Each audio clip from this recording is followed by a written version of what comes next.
If everybody could take their cell phone and turn it on to vibrate for us. And also when you're speaking, if you could speak up, we have a couple councilmen that's hard of hearing.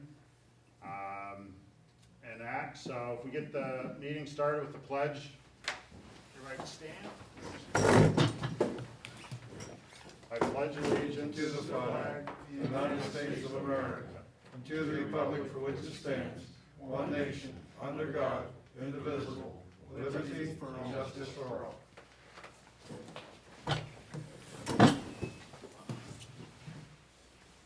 Okay, we have a couple guests tonight that would like to speak. First is Julia Helberg. Julia, the floor is yours. Hi, everybody. Hey. I'm going to give one of these to everyone. Got a free pen with it. And all kinds of If goodies. you don't know me, I do live in Hydetown. Is this bribery? So my parents are John and Heather Helberg. I'm their youngest daughter. That's who I am. Thank you. But I work with the Northern Pennsylvania Regional College, and I just sort of wanted to give everybody a little bit of information about what we offer. We are located, we're based out of Warren, but we have a classroom site here in Titusville at Titusville. So we're part of that new hub that's coming in. So we do associate degrees, and everybody in the region qualifies for a reduced rate. So that's kind of why I wanted to share this information with you. You're probably not interested in going to college, but you probably know people who will be or are at some point. So I wanted to make sure you're aware of this. We offer 6 associate degree programs, and we also do workforce development certificate courses. So we're super affordable. About one costs about $600. You can get a whole degree for the cost of 1 year at a traditional university. So it's really affordable. It's close to home. You can attend right at Pitt Titusville. All we require is a GED or high school diploma. We don't require any tests or anything. Most of our students are adults, so that's why our classes are in the evenings and in the afternoons.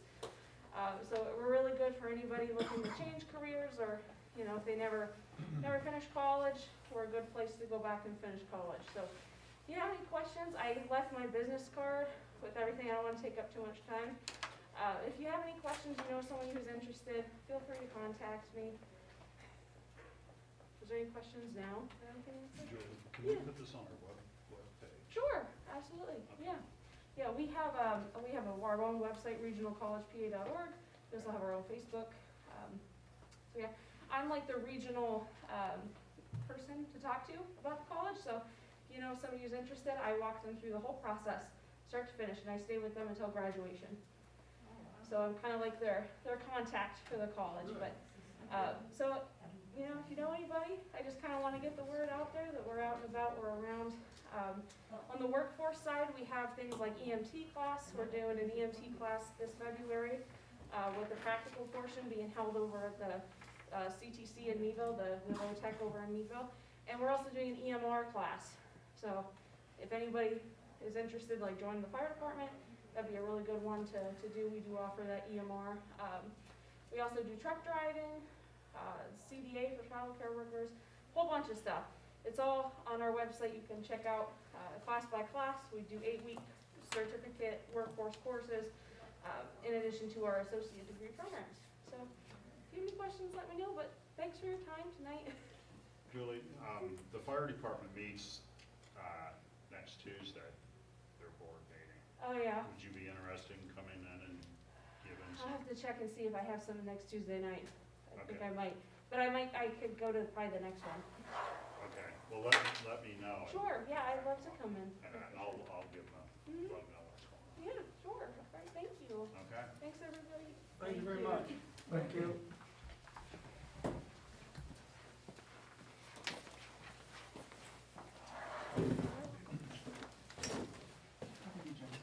Huh?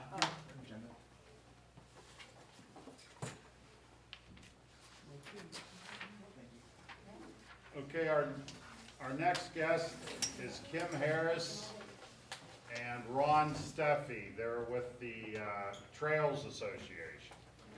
I'm gonna take my mask off just so I can Yeah. project a little better, if that's okay. Okay, so I am Kim Harris. I work for the Oil Region Alliance, and our office is located in Oil City, right down on Elm Street. Lights off. Yeah, if we get the pictures, that way you can see a little better. We manage the Oil Region National Heritage Area, and I think probably most of you know, but in case you don't, Hydetown is included in that. And there's the region. It's all of Venango, Titusville, Oil Creek Township in Crawford County, and Hydetown is included in the National Heritage Area. And this is our mission. It's in your book somewhere in your file I gave you, so we don't have to read the whole thing. But what I find and pull out of this most often is Oil Region Alliance is we're here to increase the prosperity for those who work and live here in the oil region. And that includes everybody. And we do that through our heritage, through our recreation, tourism, and economic development. Recreation, it's the outdoor recreation, which we're going to talk about the trails today and how the Oil Region Alliance is involved in that. But we do some economic development in your traditional thought process of trying to bring businesses and that into the Venango County area.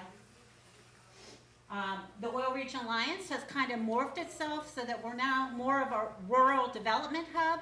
And what that means to us is we're willing to reach outside our physical boundaries to help organizations and municipalities that whatever we're working on will eventually help the oil region.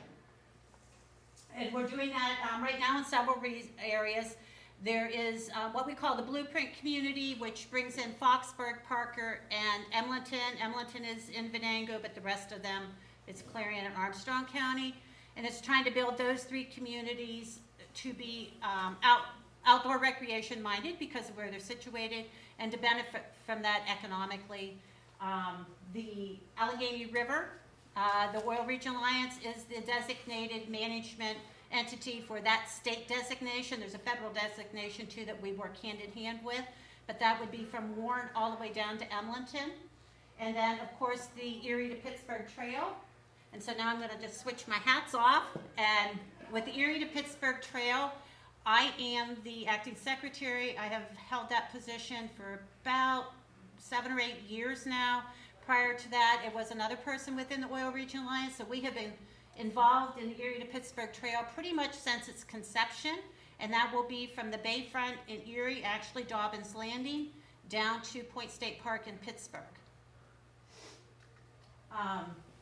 And so we're just basically, the Alliance is a group of organizations, trail organizations, municipalities, nonprofits, and other supporters that want to see a network of trails be put together. And it is smaller trails on the ground that we're knitting together. The Erie to Pittsburgh Trail Alliance owns no trail.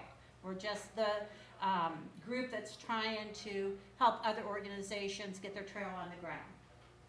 And it will be non-motorized. To give you an idea of what's happening in the bigger picture, and then I'm going to turn it over to Ron, who's going to come closer into home and what's happening. It'll be, like I said, about 270 miles when it's complete. Dobbins Landing was chosen 2 years ago, that it would be the mile zero if you're coming south. And in September, I believe there's going to be a celebration up in Erie with some other trail things happening up there that gets that out to the public. We're in 2 states, 8 counties, and we're about 66% complete. In Erie, Erie is now, they were the last county to jump on the wagon, and they're looking at an alternative instead of going from Corey up into New York and then back down into Pennsylvania over to Erie. They're looking for a route that's more direct from Corey direct to Erie, and that's so that more of the municipalities can be impacted by the trail. If that happens, we're still going to go up into Erie and have that as a loop. The New York area, they're really starting to try to push to get some of their trail that's on-road, off-road, because that's our goal, to get the Erie to Pittsburgh Trail all off-road. We know there will always be some sections, but the goal is completely off-road. Corey area, They are working with PennDOT to get the existing trail, which is, help me out, Corey Junction Trail. Yeah. From where it ends on the north end of town, down into town, through town, so that the town can actually take advantage of the trail. Oil Creek State Park, there has been a 3-mile gap there, I'm gonna say forever, it seems like. Oil Creek State Park, if you look at all the trails within the system, had the first 9 miles of trail on the ground.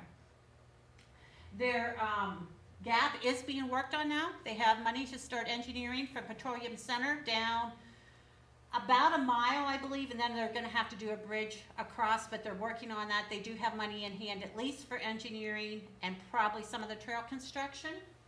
We've connected them up with the Pennsylvania Environmental Council, who is a partner and will help them try to leverage additional money to complete the trail all the way down to Route 8 in Ren Farm.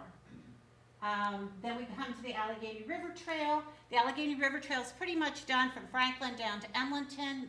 There's a 3-mile or a half-mile gap about 13 miles south of Franklin. That's going to remain there for a while. There's some property owner issues, but one of the focuses that we've been looking at are the tunnels. There's 2 tunnels on that trail, and through the years with the freeze and thaws, the brick liners are starting to let loose. So we do have a grant to do some engineering on the Rockland Tunnel, and we're waiting to hear from another grant source to see if we have some money to fabricate doors that could be closed in the wintertime, probably with a man door in it so you could access it.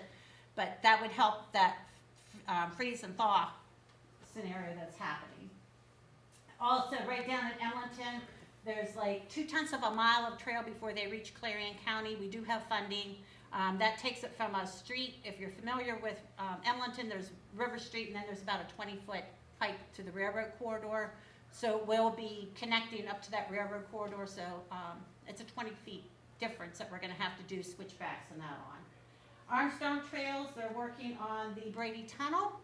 I'm not sure exactly, I know they have money to continue to the next phase. I'm not sure how much money they have in hand, but they're still seeking funds. That will be a big connection, leaving just a connection between Parker and Upper Hillsville area, about, 5 miles north of the Brady Tunnel. Yes. There'll be about a 7-8 mile gap still that we have to work out. And then Allegheny County, when you look at Allegheny County clear down here, it looks like it's all red, which means there's no trail, but there are little pieces. There's a bunch of different municipalities that we have one person working with on those. So there is trail on the ground, but it's so small. In a zoom out like this, you would never see those little dots. So Allegheny County is coming along. We have all the counties along the way. All the county commissioners have signed a resolution that they support the completion of the Erie to Pittsburgh Trail. So we do have their support. And with that, I'm going to let Ron talk about the nuts and bolts that are affecting you guys directly here. So, do you want Yeah. this, or do you want to use the computer? It's just the arrow key. This arrow. Okay. I'll still probably screw it up. Okay. I'm Ron Steffi, and I am a trail consultant. I started a business a little over 2 years ago, Steffi Trail Connections. I was here last February and talked to the council about some of the work that we plan to do in East Branch Trail, and we've done some work.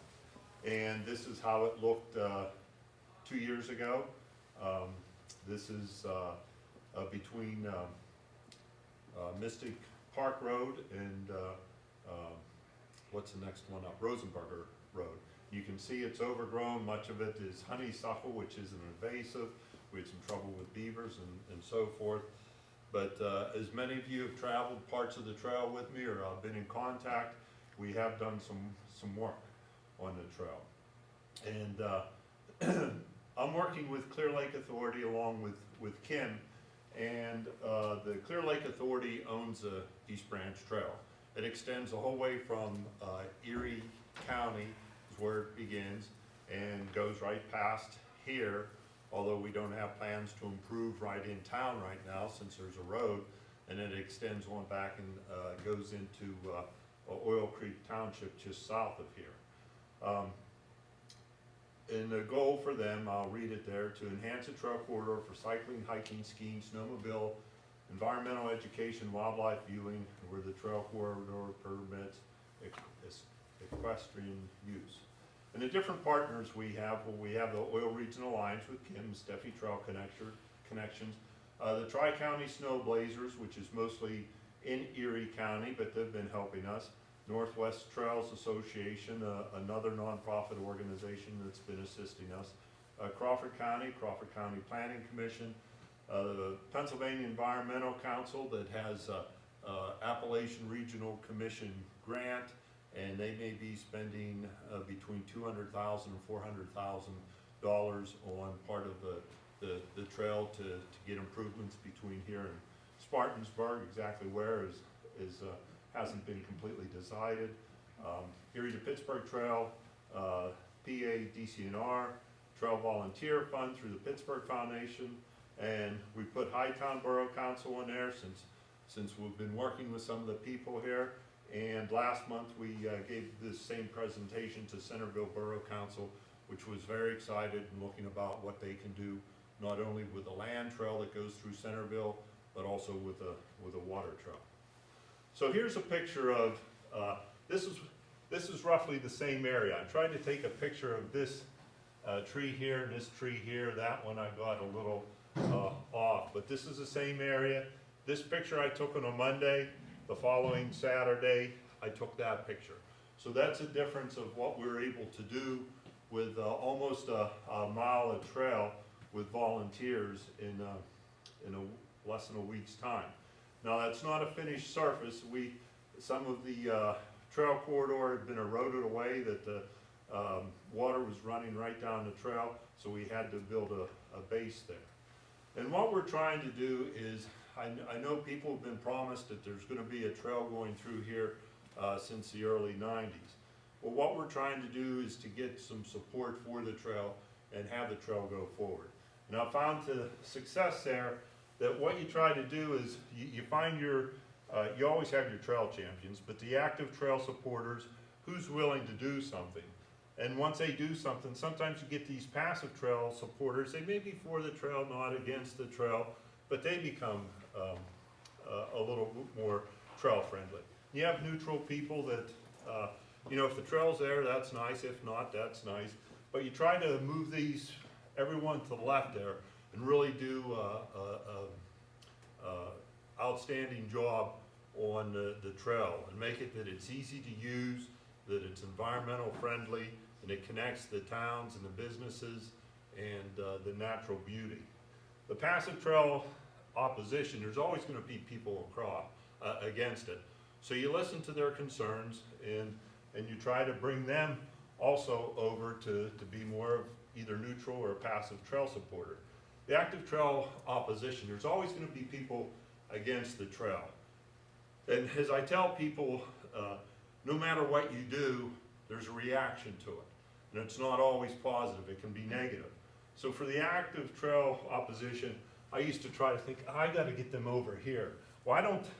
I'll listen to them and listen to the concerns and try to work with them, but it's this part here that try to get the work, and by doing the work and doing a quality job, lots of times the active trail opposition ends up going away. This is just, it looks a little complicated, and it somewhat is, but this is some of the funding that we're able to put together. And in the blue here is all the partners that were involved. The Clear Lake Authority is the middle here, and this is the Northwest PA Trail Association that's helped the Clear Lake Authority, the Oil Region Alliance that's helped them, Crawford County that's helped the Oil Region Alliance in moving forward with projects through the Oil Alliance and through Clear Lake Authority, and also the Pennsylvania Environmental Council. But what we were able to do was to get some funding. We did some workshops last September, and you saw the pictures there of some of the work that we did in September. So we were able to get 2 grants of $25,000 plus some regional work. So that led to this. which led to these two grants. Those are the 25,000, which led to us to be able to get a DCNR grant. And what we try to do is leverage as much as we can. And we'll use funding from one grant when we can to be a match for another grant. And you can see how it grows and grows and grows. But everything sort of comes back together here for Sportsman's Road Bridge. And Sportsman's Road Bridge is in Sparta Township. And that's gonna be it's probably gonna be about $400,000 to repair. And when we repair it, we're gonna make it for trail and also for that it could hold the Amish buggies to go across it too. But we're trying to do all these other projects and really try to get the money and the momentum so that we can take care of this bridge and be able to have an off-road the whole way from Spartansburg to Centerville and Centerville to here. In between at Centerville, there's a lot of roads that can connect, and there may be some problems, and where we cross Route 8 is going to be questionable. But if we can get the outside areas from Centerville, we'll be able to solve Centerville also. So these other green dots are all funding that we're able to get by starting with just volunteers volunteering their time and using that sweat equity of $25 an hour as a match for other grants. So what's next? We need to get COVID over with, naturally, but we're still moving ahead. I think Craig's been out on the trail working some, and we're trying to figure out what can we do. People want to be outside and do something, so can we start to develop some volunteer work days, have public meetings like we're doing here with social distancing, and start to build the partnerships and continue to have funding and leveraging so that every dollar we spend is also a dollar for something else, and try to get the trail all connected within the next 5 years. And one thing we've added is a peer-to-peer study. You can go to the next slide. Okay. There you go. Do you want to talk about the peer-to-peer? Yeah, I'll talk about that, yeah. So, DCNR has a funding pot of money where you can go in and have a peer come and work with a community to help them decide what they want to do with their parks and their recreation and trails and other resources, outdoor type recreation that they might have. There's a cap on that for DCNR. They will allow a project up to $10,000, and you have to provide a 10% match. So if it's a $10,000 project, you have to put in $1,000. That $1,000 could come from the municipality, or they could get another donor to put in that $1,000. They really don't care. The funding request for that, now DCNR has very strict guidelines for when their grants are due, but for this particular grant pot of money, it's open at all times. You just submit, and it's kind of a rolling basis that they'll determine whether you meet that criteria or not. When you're done with that, you have a plan in hand, and it's not a big, super thick plan. It's a plan that you can read. Any of your community members could actually read and see what your plans are, what your goals are, and then I think get some actions. Don't they have some action steps in those so that you know what direction you're going in? So if Hydetown would like to do something like that, because you're going to have the trail end up here, but you want to connect it. We've talked, I know the folks that I've talked with, you know, how do you get it through town? How do you make the sidewalks safe? That type of thing. That can all be kind of rolled into this. If they're willing to do that, because you're in the heritage area, Oil Region Alliance likely could put up that $1,000. And I'm going to say I'm like 99% sure we could, but I would have to talk to the folks a little higher up than me. But I think we could, but that's something to think about. I do, and I'll pass these around. This information you're seeing here, I've kind of put it out on a sheet, a little more detail for all council members, and then I have a full, I think there's 2 of these I have, maybe 1. The training manual, which gives you more information about the peer-to-peer study. The peer-to-peer study is a professional that is knowledgeable, it's a contracted service, someone who's knowledgeable about outdoor recreation and how to connect and how to make sustainable recreation assets within your community. So I'm gonna bring this back, and then you can move on. If you're interested in that, reach out to me, or reach out to Ron, he'll let me know. I'm more than willing to help put a grant application together for that too, since you're in the region, so you wouldn't be stuck with that task. And I am a trail peer, and that's, I'm helping with several municipalities currently trying to move their projects forward. So, if you like what you see what you're doing, you could ask for me. If you don't like it, then ask for someone else and get someone else to come.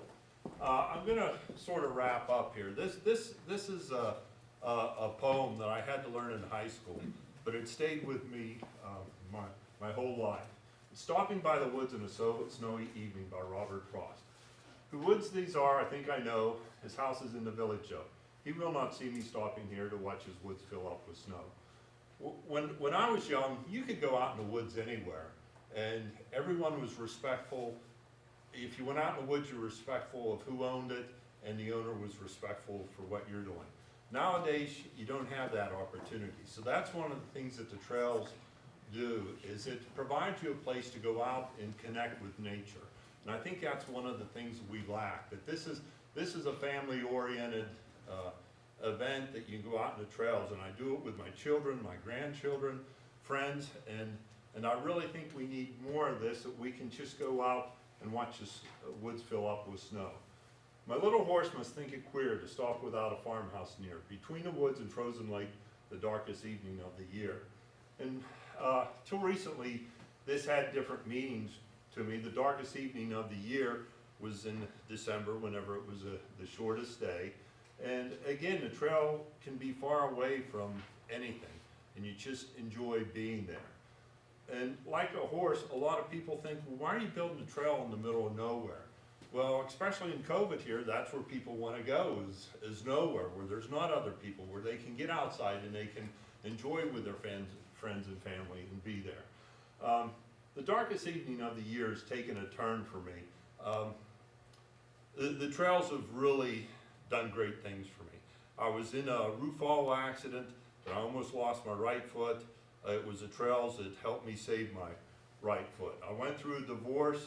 I dated a woman, and we went on a trail one day, and the best kiss I ever had was on a trail. I don't know what kind of lipstick or gloss she had on, but after that kiss, I knew I was going to marry her. So that was another thing that happened for me with trails. And another thing, I lost a granddaughter, a couple years ago. She was 2.5 years old. That one week she was fine. 2 weeks later, she was dead of brain cancer. And it was, people really helped me with trail events and building a little library in her honor out in the middle of nowhere, where my grandchildren all love to go there and look at the kids' books there. So there's just all these different things that trails have always helped me along, and that's one of the things that I want to do, is I want to help other people to enjoy the trail. The trails have given so much to me. I want other people to have this opportunity, especially in the world that we have today, and especially in a pandemic.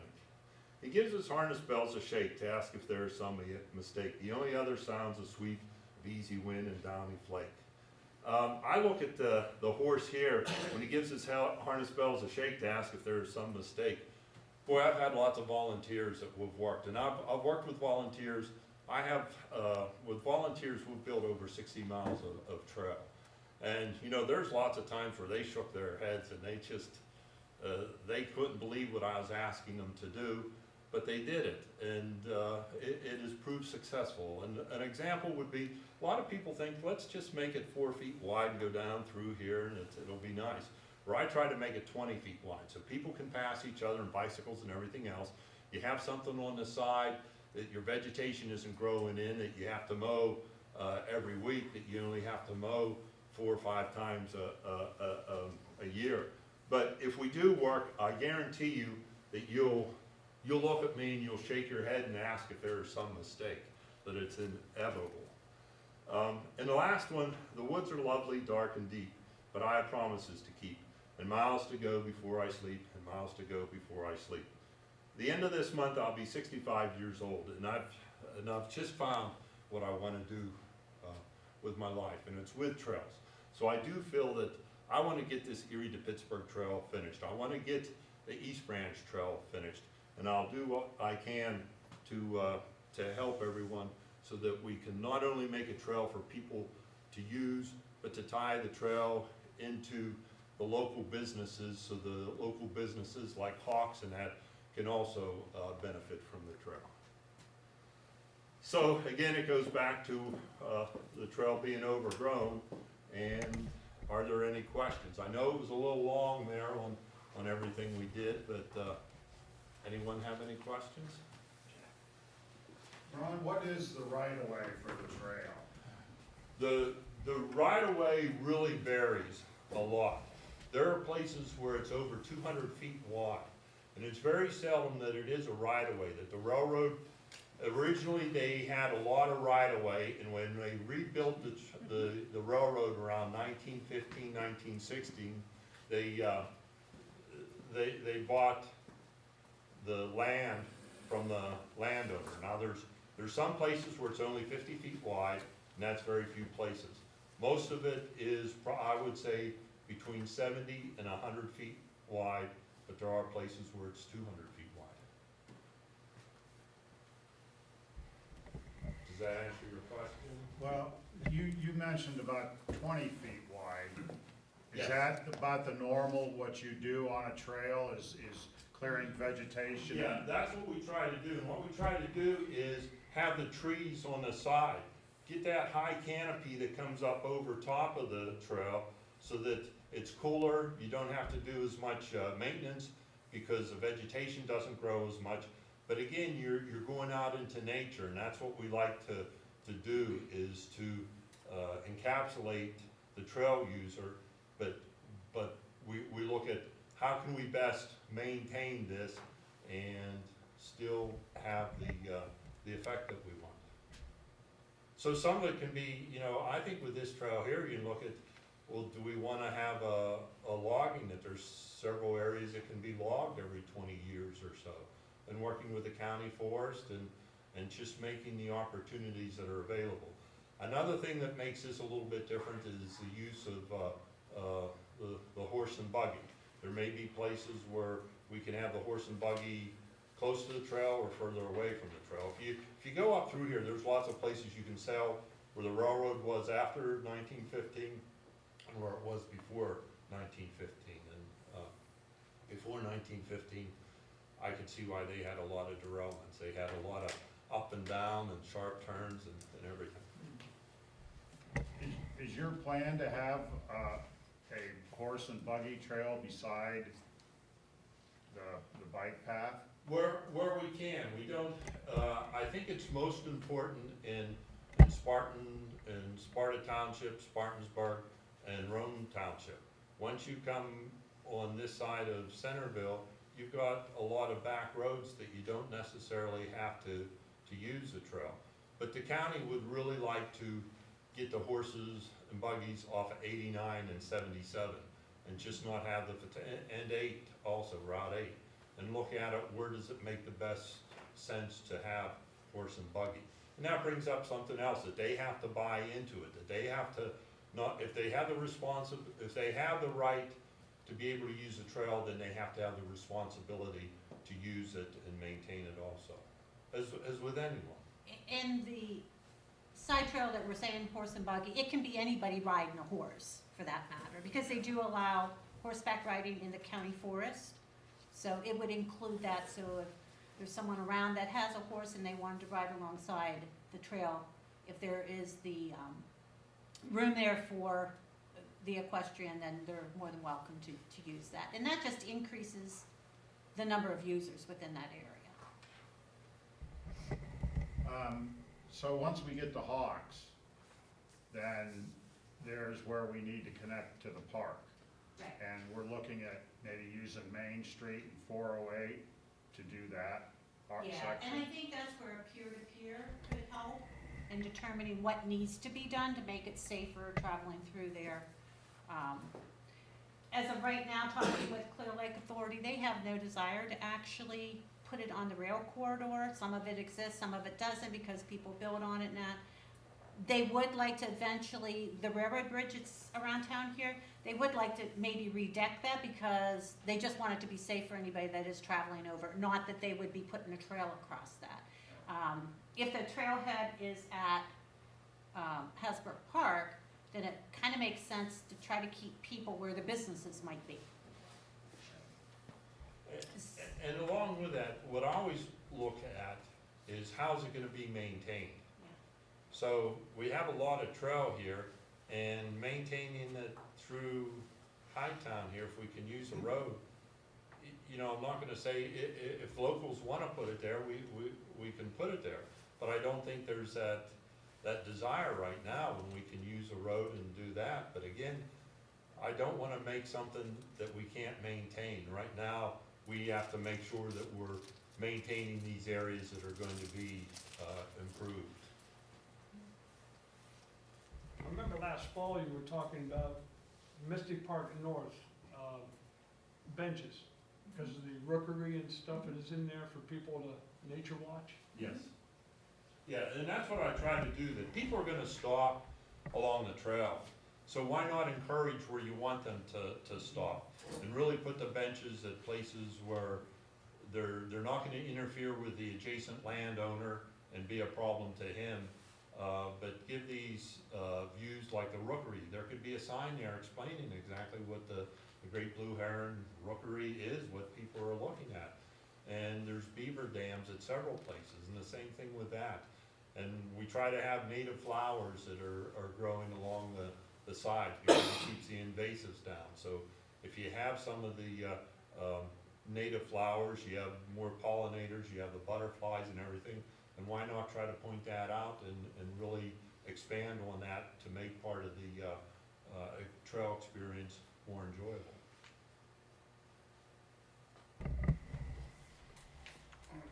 Yes.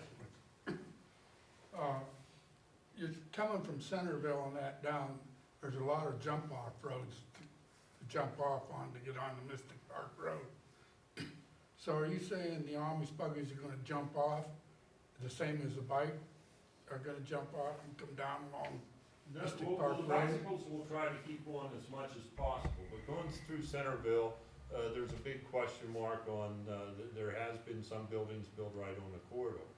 But I think that's more of what we wanna study in the future, is what exactly can we do? Right now, there's so many areas, an example is from Hawks to Station Road, that we can improve. Let's improve that and get people to use it, and then see, well, is there a demand? What's the demand? What can we do here? What makes the most sense for the Amish buggies and the bicyclists to get on and off and go around some of these places where where the solution isn't as simple. Well, another thing, you said it's gonna be motorized, Non-motorized. all of it? Well, they have it open for the snowmobiling, but yes, trying to have it that it's non-motorized. Why would you have it open to snow sleds and not people in wheelchairs, electric wheelchairs? Well, Electric wheelchairs are Well, allowed. that's what I asked. electric wheelchairs Okay. are allowable. Is there such a thing as gasoline motors? No, most of it is against the internal combustion engine, that most of it has to deal with batteries. Well, And snow sled isn't. right, and that is something that has to be worked out, and that's where they're only gonna be allowed to do it at certain times. Like right now, from Spartansburg up, that they regulate when the snowmobilers can be on there, and there has to be so much snow and certain hours and things like that. But right now, snowmobilers are using it, and this year we've had more snow than in other years. But that is a conflict, and it's again, going forward, how do we solve these conflicts? And it's working with the public and working with everyone. What's the best solution? Well, I have an electric wheelchair and I have small tractor. I wouldn't take that electric chair and try to go to Spartansburg or to go to Corey, but I'd take a little gasoline motor and try to go to Corey. And I wouldn't wanna just go a little ways. If this trail's gonna be so big, I'd like to eventually work out a little, and maybe, if I started in Union City, I'd haul my vehicle up there and come halfway until I made it all the way to Erie, different trips. But that wouldn't do any good if you can't have them, when you can, I don't see why you could have a gasoline. Well, the point becomes, where exactly do you, where is the dividing line? And it's very easy to say with combustion engines and non-combustion engines, but things are changing all the time with batteries and that perhaps you're gonna be the person that does a lot of mowing along there so that you can enjoy the trail as you're going up along there. Well, I think they just don't get special permits, if you have to buy Well, it or whatever. that becomes a problem with the funding, that lots of the times, the funding you go after is for non-motorized, and they'll specify exactly what's allowable and what's not allowable, and you have to work within those parameters. If you were to give me a couple $1 million, we could probably do this, and you would be the one who we'd listen to. But we're gonna be getting funds from other places, and they have their specifications, and some of them I agree with, some of them I don't, but if I accept their money, I have to go according to their policies. Now, all these gaps that you have, are they personal people or business owners that have this property? Or is it just too much money involved yet? Well, we've concentrated on, my grandmother always told me, pick the easy berries first. Don't go into the woods and get the berries that you have to work so hard and trample the easy ones. And that's what we're doing. We're going to pick the easy berries. And as we start to get it and find out what support is there, what can we do, where are there problems, we haven't identified all the problems. But part of what we're doing is looking through all the deeds and finding out, well, how wide is it that Clear Lake Authority owns, and trying to work with that. And then the next step is to work with adjacent landowners and try to figure out, well, how can it be a win-win situation? Well, one of my last questions is, or answers, according to my deed and that, the right-of-way is only 20 feet where I live. And they wanted 20 more here a while back to enlarge it. Was it with the Clear Lake Authority? Well, yeah, The East Branch Trail? no, 5 years ago or so, when the people were here, they said if they would come the full length of the grade, that they'd want 10 more feet from each person on each side. But right now, my right-of-way says it's only 20 feet wide where I live. And does that right-of-way go back to the 1860s? To what, 1860s? well, I don't know when it goes. Well, and that's what we're doing, is going back and seeing exactly what the deeds are, because and I'm not doubting what you're saying, but people do claim, well, it was just 20 feet that went through here, and it ends up that it's 200 feet. So that's what we're looking at, is the deeds, but right now, we're looking at where they own, and it's a fee ownership that they actually own the land, that it's not a right-of-way, and try to figure out what we can do with that. In these other areas, we'll probably be in contact with you in a year or two, and trying to figure out, well, what exactly can we do as we go through your property.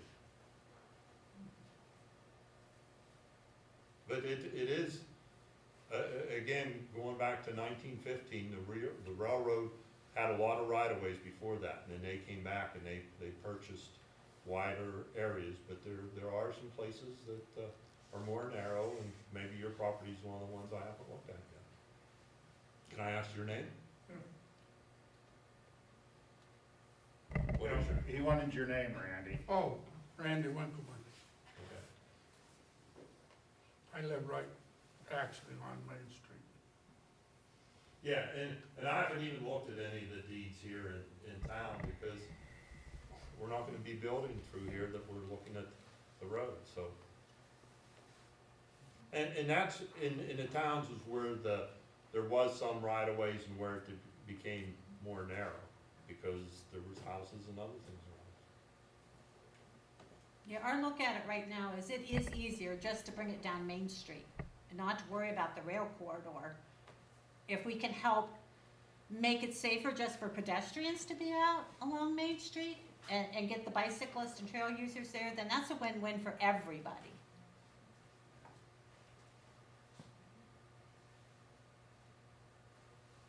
Any other questions or comments, or? I think you have my business card. Ron's is here. But you can always, if you're trying to get a hold of Ron, and I think some of you have his email. If not, if you say, hey, Kim, send this on to Ron, I'd be more than happy to do that. We communicate daily, probably. And Pat, thank you for taking all of our comments and then sending it out and notifying people. I do appreciate that. Yeah. As well as many of the council members that been in contact with. Any other questions? No? And if you haven't thought of projects that the Oil Region Alliance might be able to help you with, and you think of them, if it's outdoor recreation, heritage, anything like that, give us a call. We'd at least like to talk to you. Because I know a lot hasn't happened up here in the Hydetown area, so. Keep talking for 10 more seconds. We keep forgetting to take, Okay. we're always asked by funders, are you including the boroughs and municipalities and the public? And we forget to take pictures to show people. that I we're will there. tell you, Centerville is interested in extending Oil Creek Water Trail clear up to, Centerville at this point, up to the volunteer fire department. So if that's something that's of interest to the folks in Hydetown here and we can find an access, that would be perfect because I could work them together. I sit on the Pennsylvania State Water Trail Executive Committee, and it had stopped when the study was done for whatever reason, and I don't know why. They stopped it at O'Rourke Park, just south of Walmart. That's where they now have the trailhead, the water trail beginning, and it goes all the way down to Oil City. It's not that much work to get it to extend up to Centerville, and we can include other trailheads or other communities in that. Little bit of extra money comes through that if you're trying to do outdoor recreation that's water trail related. It can help the community that way. If people are hopping in at Centerville and they don't want to go on a real long paddle, they could hop out in Hydetown. And you would have those people coming. So that's something else to think about.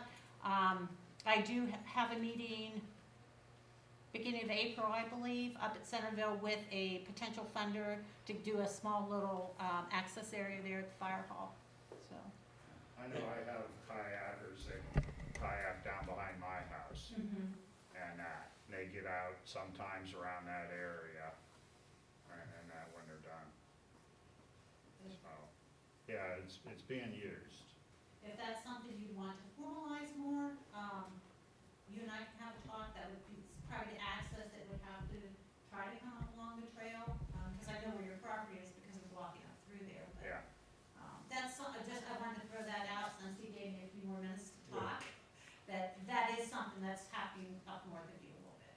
Okay, yeah, I'll give you, Kim, I'll give you a call on that, and we can Wonderful. talk about my property. Okay. And tomorrow at 10 o'clock, I'm meeting a gentleman from the Northwest Planning Commission here in the parking lot. We'll probably go up and park where the trail goes off there by Hawks and walk that up to Mystic Road, or Mystic Park Road, and perhaps go up to Rosenberger and look at it. But anytime I'm around, I'll try to let people know, and if they want to join us, why, they can. We have to social distance, we can't share cars and things like that, but, you know, anyone that wants to travel with me. Yeah, we're looking at a grant to get funding to put some signage there that starts to blaze that as the East Branch Trail. Some actually inexpensive signs to begin with until it becomes more connected, but at least people will know who to call if they have a concern or a question on that. And part of what we're doing too is going with the easy parts. The hardest parts, it allows someone like you to ask questions. And let's try to solve it. Let's not try to ram through places that we may not be welcomed, although I've done that before too. But let's go to the easy places, and it stimulates conversations, and we can try to solve problems. Ron, just be careful tomorrow, because I do have logging going on right behind the house, so when you Okay. get up there, you'll see John and, crew up there doing some logging, Okay. okay? We might have a log truck in there tomorrow too. Yeah, and what I try, anytime I take people is, you know, you just don't get off a little bit, you get off as far as you can to let things go, but, logs are very unforgiving. We're trying to get finished up there. Okay, all right. Yeah, you know, with the dozer down and going on up towards the city, that always helps too. That's between you and him. All right. Okay, thank you Thank you again. so I much. think Thank you, we have guys. a good bit of time, but we appreciate it. Okay, thank you very much.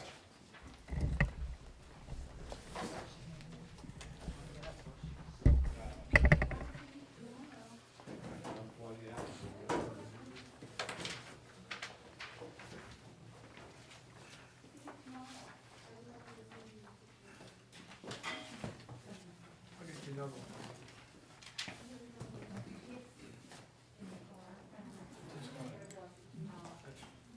Yeah.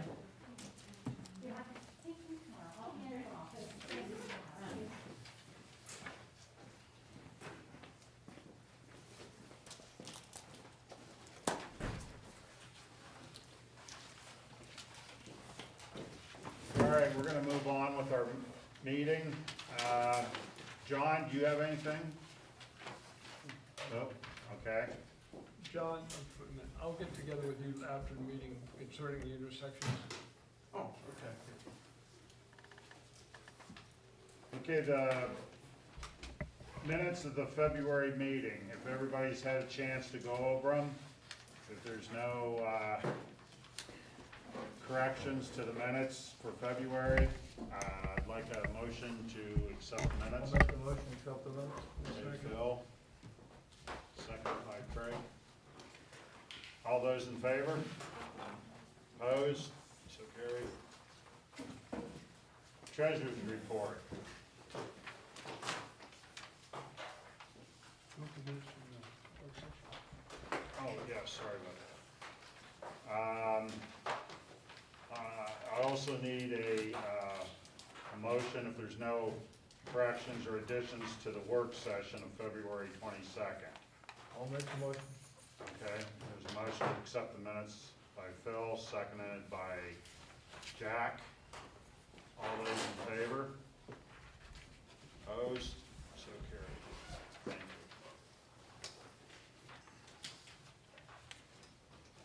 Treasurer's report.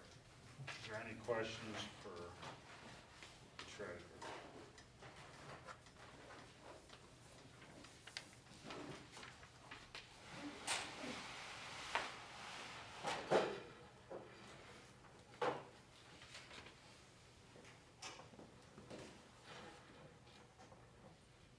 If none, I need a motion to accept the treasurer's report. Craig? I'll second. All those in favor? Okay. Bills to be paid. Pat?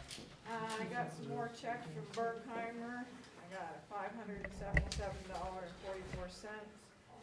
and $977.20, $44 one. $1,203.55, and $617.97 gives us a total of $6,015.48. Expenses are John Barnhart for snow removal, $5,210.52,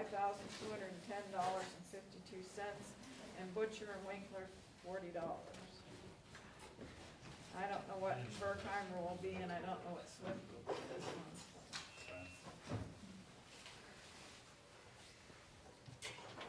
Thank you again. Yep, Thank you. thank you, Ron. Is there any questions for Pat? If not, I need a motion to pay the bills. Make the motion to pay the bill. Okay. Randy, seconded by Jack. All those in favor? Okay. Bills. Okay, road committee. Craig? I'm gonna get together with John after and get this, for the intersections that need to be, sight distance improvements, Okay. call it that. And then up on,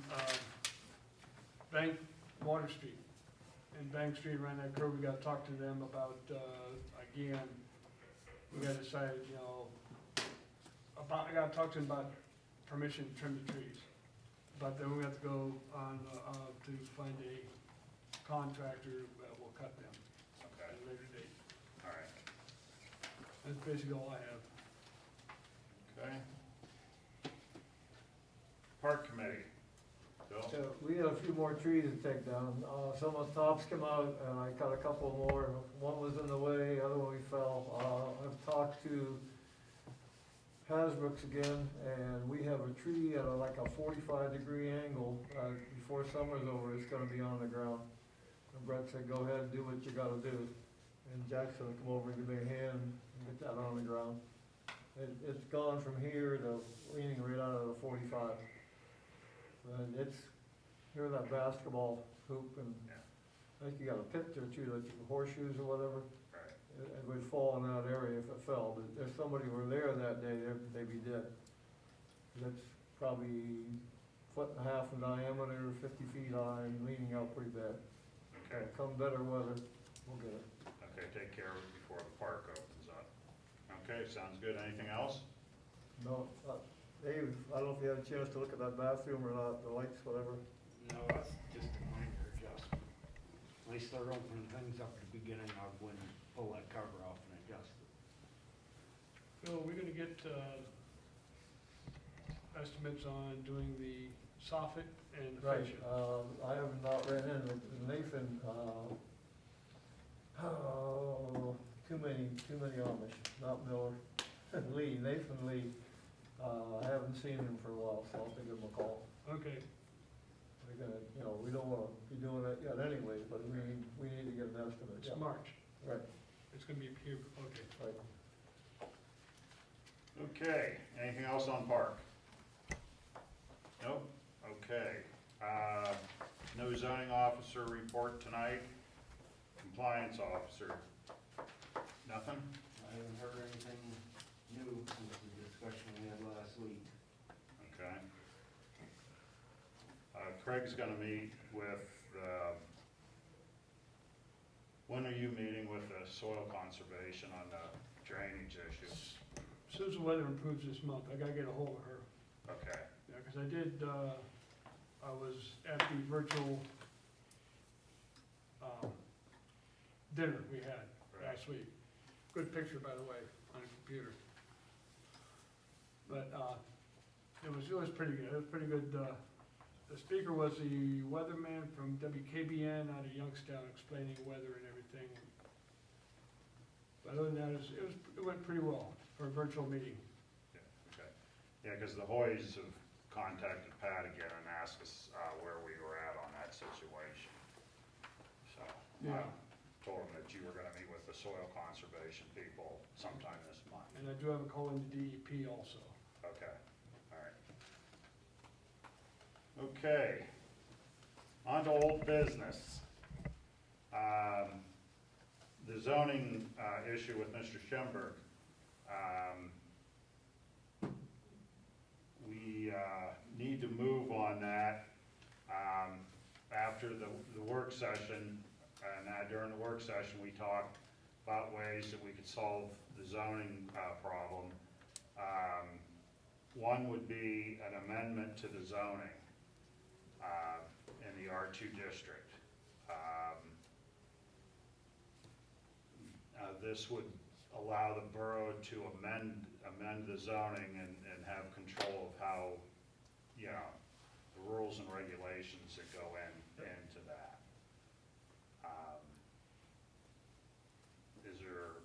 Our first step would be, tonight would be to approve, to go ahead with the amendment. And then after that, we would sit down, form a committee, write the amendment. Then the amendment would go off to our solicitor, and then after he looks it over and approves it, it goes off to the Crawford County Planning Commission. And once they look it over and approve it, it comes back to a public hearing and then a vote. So if you guys want to move on that tonight, what we need is a motion to amend the zoning for the R2 district on the two subjects are detailing vehicles and certain inspections in that area of vehicles. I'll make a motion. Okay, Craig's made a motion. I'll second it. Phil will second it. Is there any questions? No? No questions? If not, all those in favor? Okay, opposed? Okay, Randy's opposed? Opposed. Okay, well, we will get together and start that writing of that amendment. Okay, Julie talked, Kim and Ron. Recycling. Every year we do a spring cleanup. And with that spring cleanup, we do an e-recycling program of electronics. And we work with Oil Creek Township on that. Oil Creek, their spring cleanup for this year is May 14th and 15th. So we usually go after Oil Creek Township. Last year, our spring cleanup was June 5th and 6th, and the yard sales were May 30th. But we got a holiday in there, Memorial Day's in there. So, would the yard sales on June the 6th with the spring cleanup on June the 12th and 13th, the following weekend, how does that sound to council? That work for you, Dave? Dave, you were, As far as I know, I don't have any problems with it. okay.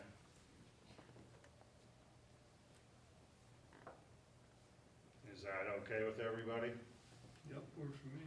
Okay, need a motion to have the spring cleanup You got that? or the yard sale on go ahead, Jack. I wanna make the motion. Make the motion. Okay, the yard sale will be June the 6th, the spring cleanup will be June the 12th and I'll 13th. second it. Okay. Jack's made the motion, Phil second it. All those in favor? Okay.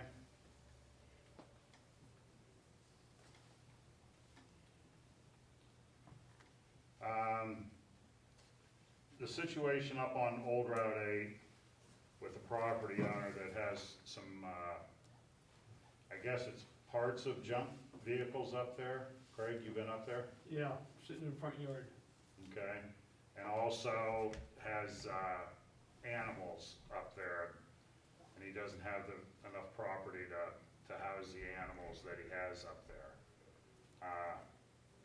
What's council's feeling? Our first thing would be to have the solicitor send a letter to the property owner with the violations. That's probably our first step.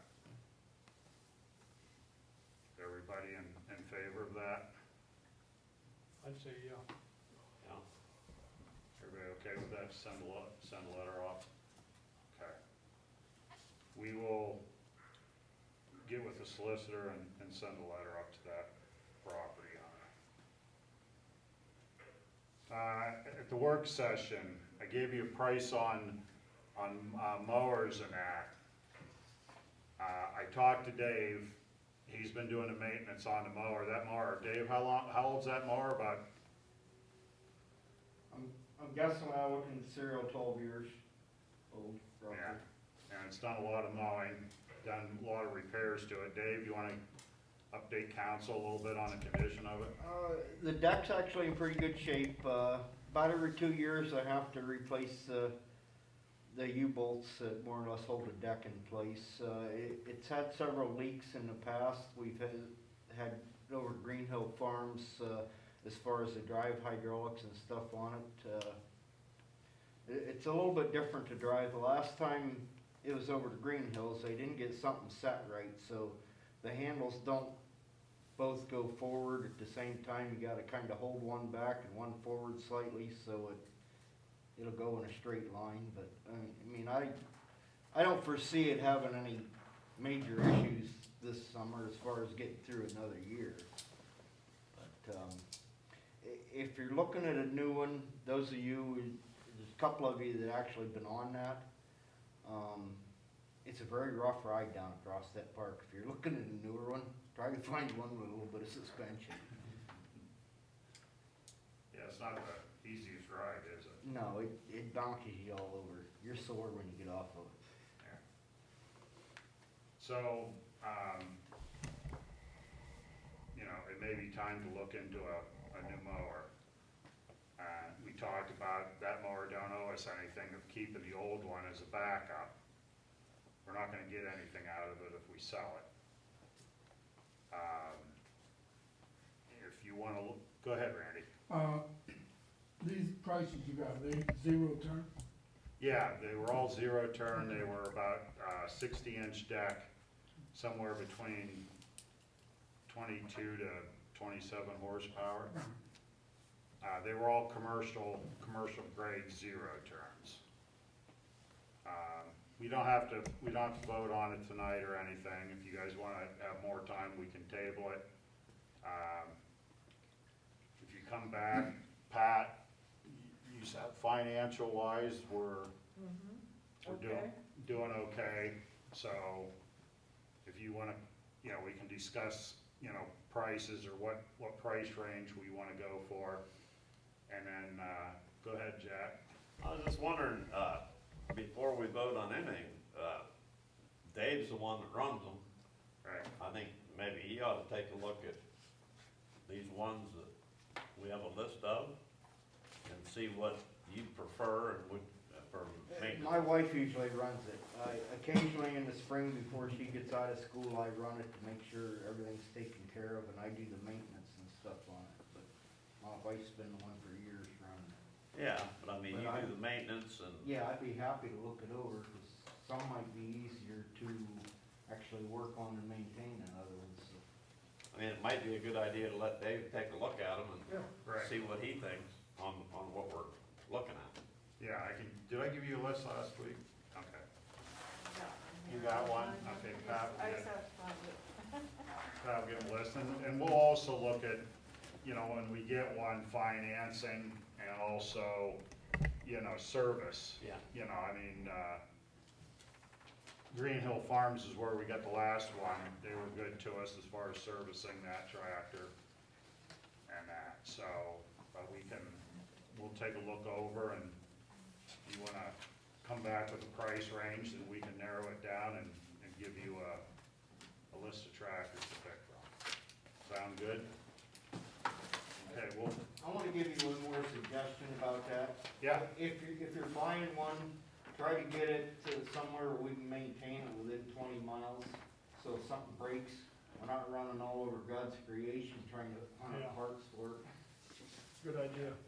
Yeah. and I think they'll come over and pick the tractor up and everything too. Green Hill have in the past. Yeah, If they can, I threw it on a trailer and run it over there. okay.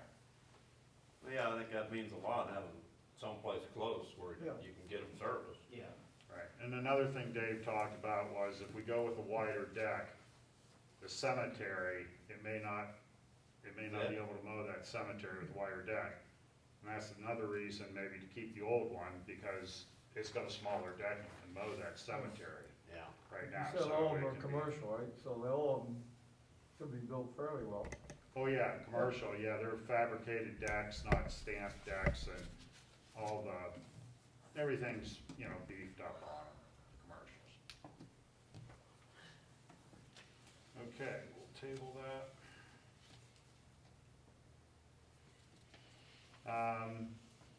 We were looking at getting some handbooks for different things for the borough to have, you know, just some are on zoning, council handbooks, mayor manual, the planning code books and that. You can get them through the state of Pennsylvania. Craig, you got some. Did you want to show them real quick what you got? Yeah. He picked up some. I don't think it'd be a bad idea for council to have Some of the books I picked up, some of these books on hand. You got 5. that's what I picked up. Is that, you wanna pass it on? No, I bought them. Oh, okay. Those are mine. those are Give his. them away. I just wanna show you what is available. So there was about, Randy? They're different books, so. Oh, they all different? They're all different. yeah, they're all different. And there's some on subdivision, zoning officer, Yeah. zoning hearing board and that. There's about 10 different books like that that we thought would be a good addition to have and that. The price is right around about $126 for those 10 books like that. Randy's here?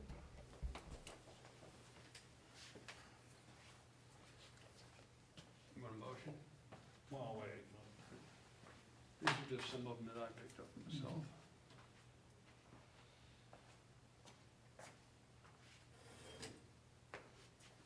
I'd say the turnaround time's pretty fast with those people too.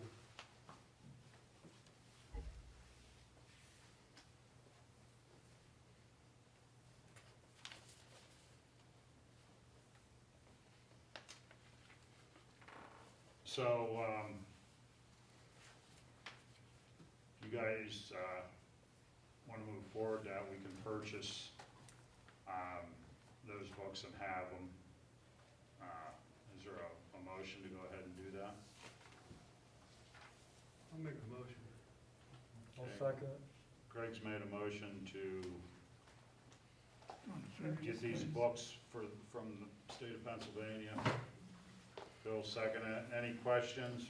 Randy, you have any No. questions or comments? No.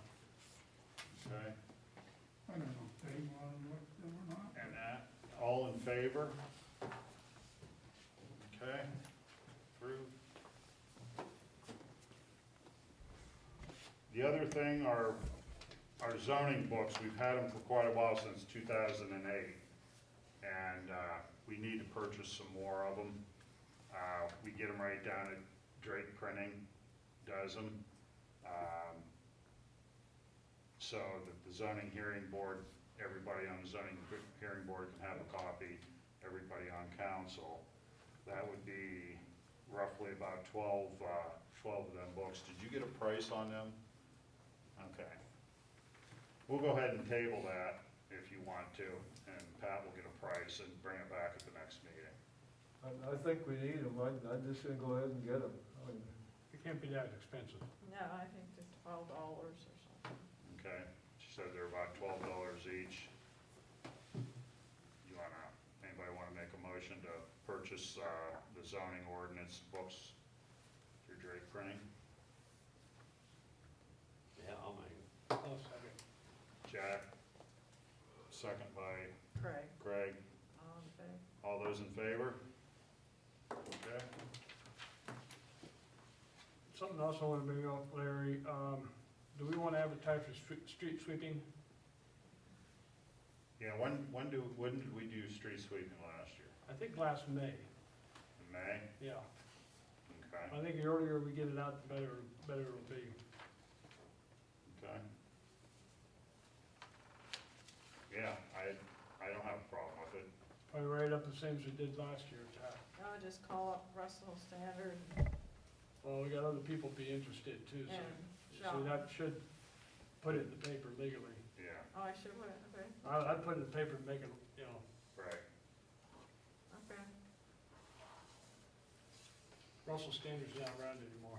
okay. Yeah, who is that? Lindy Paving, Lindy? yeah. Lindy, yeah, that's right, Okay. You're thinking of Sioux Coat. yeah. Okay, we'll put an ad in the paper for street sweeping. You wanna set a date and ad so she can put that in with the ad? And any specifications to it? What do you think, May? Yeah. don't have to set it now, you can set it Yeah. this Mid to time. late May? Yes, Randy? What happens if you set a date and it's pouring down rain? They'll postpone it till the next Okay. day. Yeah, he's done that before. Okay. Or the following week, yeah. You wanna go ahead and scrape those again with, 2 tractors, or? Yeah, we can do That seemed that. to work pretty good, it gets the Pull- greasy pull- junk out of the way. Pull those curbs out. Yeah, we can do that. Okay, why don't you guys work on setting a date and that, and then let Pat know she can advertise. I'd just say the month of May. Not specific, you don't have to be specific. Or I can just ask for bids and we can set a date later. Yeah, we can do that. Okay. That sounds best. Okay. Randy wanted to talk, you had some questions, Randy, on, I know we looked into council's pay and how they're paid and that, and at the work session, I gave you some information on, you can either be paid yearly with a salary pay, or you can do it per meeting and that. You had some questions, Randy? Yeah, no, see, I'm not been working on both the 1990 and this one. Cause I see now where it says that something about an outgoing person, but I don't understand that. What anybody that's not running, getting out, it's on,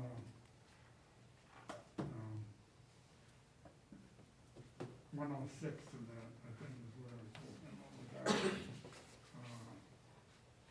There's about 3 places in here that I picked up that said that you're eligible, but the one where it said you could get a raise anytime or, and more than once, it was in the 1990 book now because I marked it and it's not in my book here. So that must have been the 90 book that I was looking at there. But I don't understand how somebody leaving or a new person comes in. What if you was in it 20 years? And then this year somebody comes in and this is, or is it, and somebody comes in and they get a raise.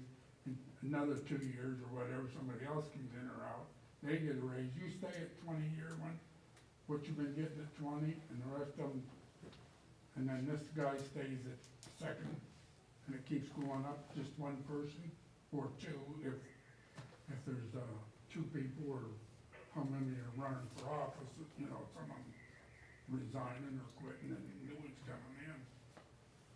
I can't see, I don't understand where they got that, that's where it comes from, to say that, but what I seen in that old book, and that's the first time I ever seen it, didn't switch over and transfer to this 2018, unless I haven't found it yet, it's been omitted, but,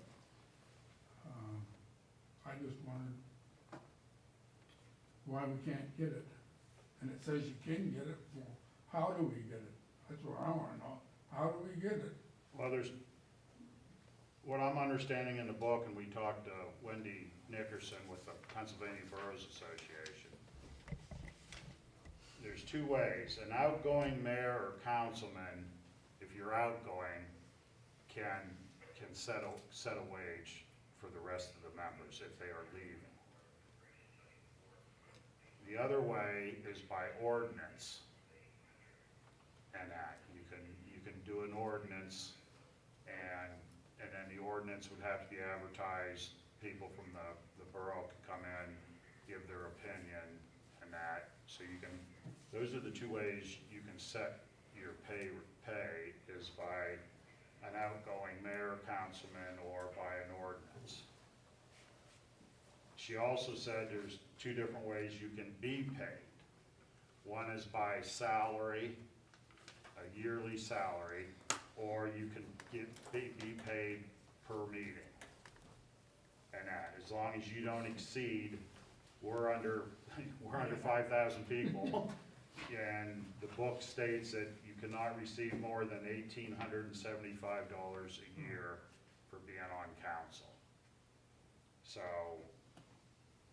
I know where you're confused is, is, in the book, they say something to the effect that the people that are back rerunning, coming back up for office, okay, would get that raise at that time. And then when the other ones run again, then they would receive that pay, that raise at that time. So it's not, yeah, I know, I don't agree No, with no. that at all. Just hold there for a second. Okay, Say what you just said again. I know what I wanna say. I know what I wanna say. the way it states in the book is the people that are, once their term's up and they get Right. reelected, they receive that raise at Right. that time. Right. Where the other members of council do not until they run again and are reelected, then they receive that pay.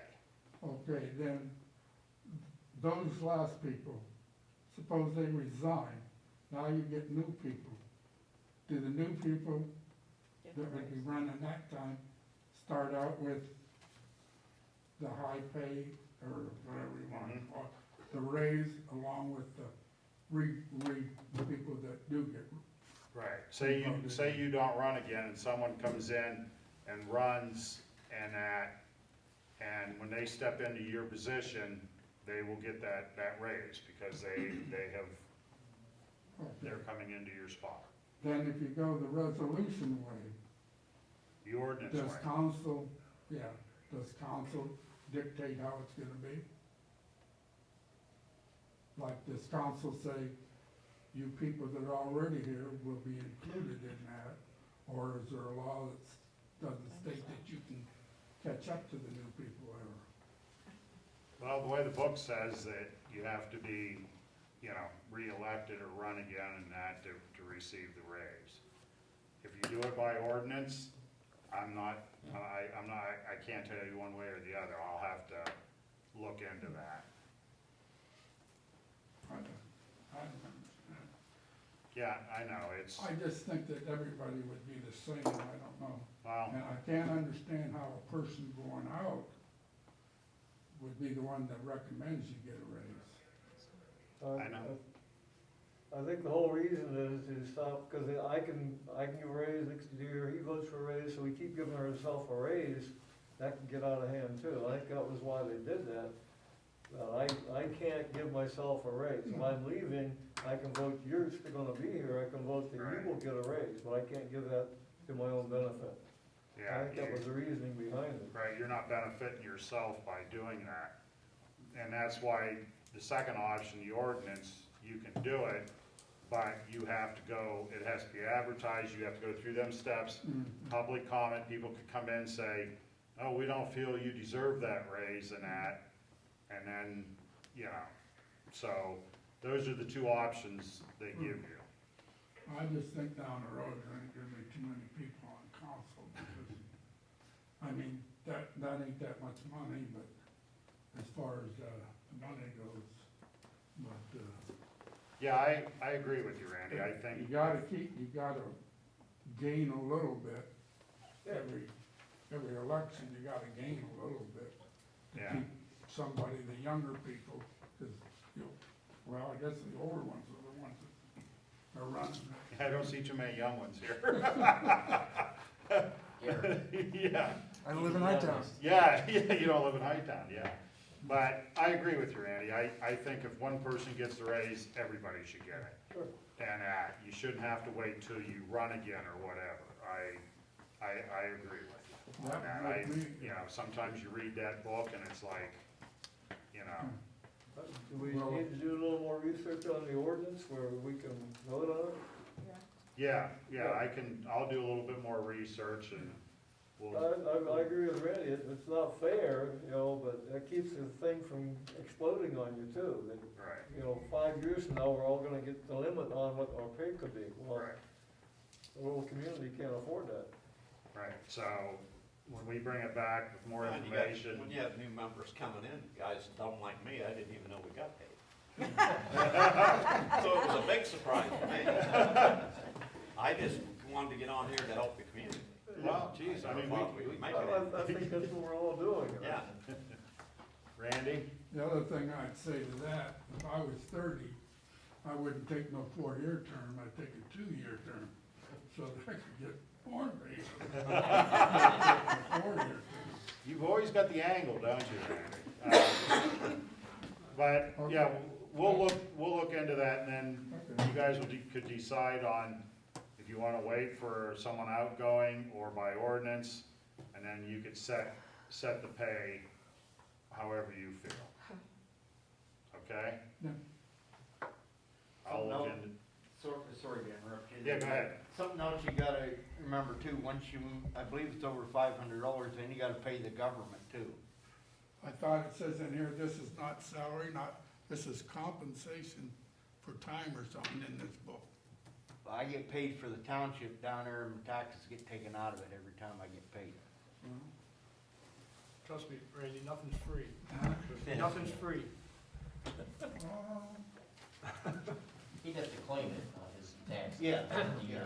Yeah. We're only getting $20 a meeting, I don't think we have 40. No, Right now, they Yeah. don't, depending on where they set it at. I heard it was 2 years. If you do an ordinance, you have to wait 2 years Yeah, before well, you get that raise. Something to look at. yeah, something to look at, Okay. so, Sorry. that's okay. That's okay. All right, well, that's all I have on the agenda. Is there anything else to bring up before we adjourn? Okay, Randy? On this, my picture here. When you're coming down Main Street and you hit the corner from my house, whose signs are them stop signs? Ours.